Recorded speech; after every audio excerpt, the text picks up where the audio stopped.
Қызға 40 үйден тыйым, яғни қазақтың көне мақалы.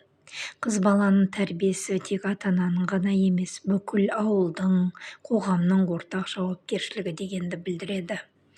Яғни қыздың мінезіне, әдебіне, жүріс-тұрысына, абыройына қатаң бақылау болу керек.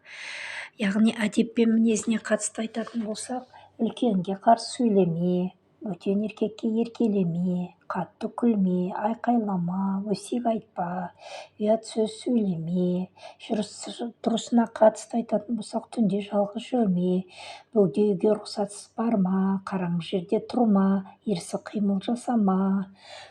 Киім мен сырт келбетіне қатысты айтатын болсақ, ашық-шашық киінбе, кір жыртық киім киме. Отбасы мен абыройға қатысты айтатын болсақ, үйдің сыртын сыртқа шашпа, сырында, үйдің сырын. Ата-ананың атын шығарма, ар-намысын аяққа таптама. Тәртіп жауапкершілікке айтатын болсақ, уәдеде тұрмау, тыйым, жалқау болма, ұрлық жасама, өтірік айтпа. Енді бұл 40 деген көп деген ұғым ғой. Бұл тиімді қорқыту үшін емес, тәрбиелеу, қорғау, жауапкершілікке үйрету мақсатында айтып кеткен. Енді жұртқа күліп, сыпындап сөйлеме дейміз. Суық жүріс жасама, сумаңқылық жасама. Тамақты опырлана асауға болмайды. Қызыл іңірде жатпа дейміз, түске дейін ұйықтама дейміз. Салт-дәстүрден аттама дейміз, елді ғайбаттама дейміз. Үлкендердің жолын кеспе, атын атама дейміз.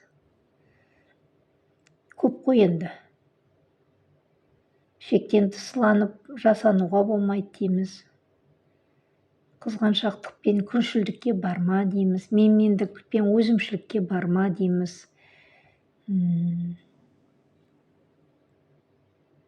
Кісіні қорлап жәбірлеме дейміз. Адам мен жануарлар тебуге болмайды дейміз, аяқ көтеруге болмайды дейміз. Әдепсіз сөз айтпа дейміз. Түнде суға жалғыз барма дейміз. Беттен алып бет жыртыспа дейміз. Ұрыс-керістің керегі жоқ дейміз. Елді ғайбаттама. Көп қой енді, айта берсек осының бәрін. Қызға 40 үйден тыйым деп атам қазақ айтып кеткен.